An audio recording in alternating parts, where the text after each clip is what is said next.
Parashat Vaykhel. In the past few weeks, we read about collecting donations from Bnei Israel.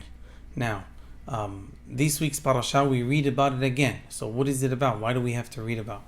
So the explanation is that before, it was what Hashem was telling Moshe. Teruma, Zaytenu, this is what they shall bring. Zahav, Kesef, Unhoshet, gold, and all the things that HaKadosh Baruch Hu told Moshe.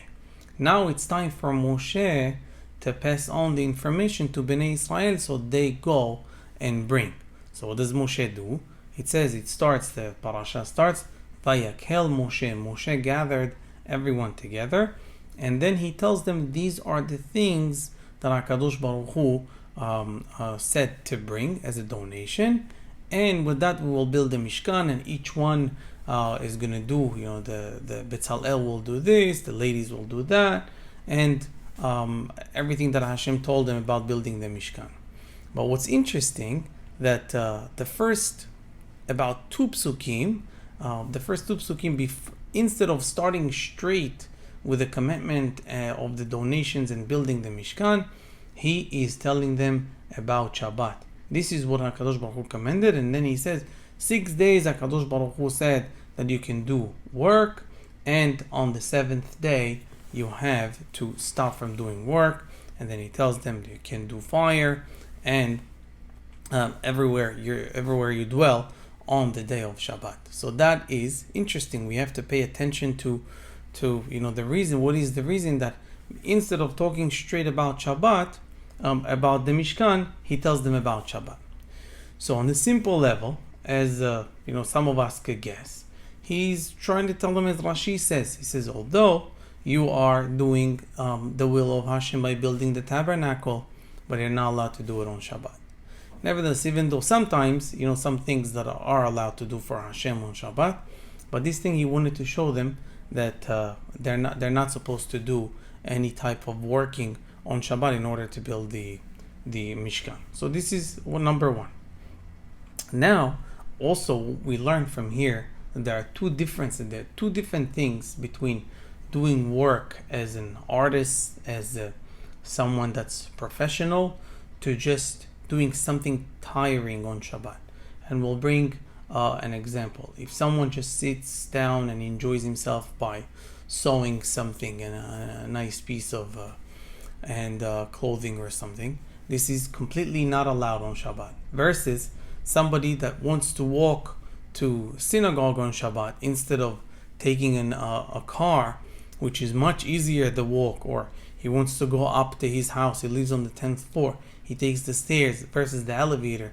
What is elevator? You just press a button and it takes you right there. Much easier than taking the steps. And if you have a child with you, much easier. What does Hashem tell us over here? It's not about what's hard and what's easy. Shabbat, it's not about just resting, because a lot of the things that we are required to do on Shabbat, like not being able to use the car, the elevator, this is hard, and nevertheless it's not allowed.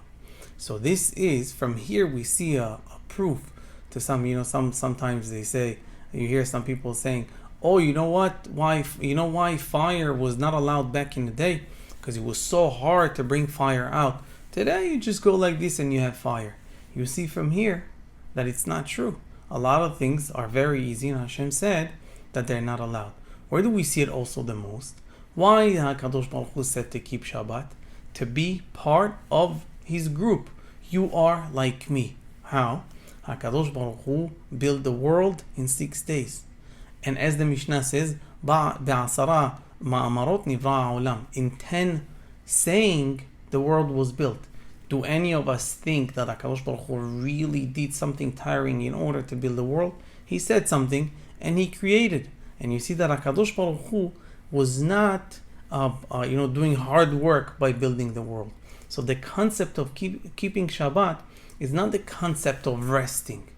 Although Shabbat is time to be together and rest from regular work, but some work is allowed. If a person has 200 guests on Shabbat for his child's wedding or something, and he serves them, he goes, he comes back, he's sweating, it's hot, is this completely allowed?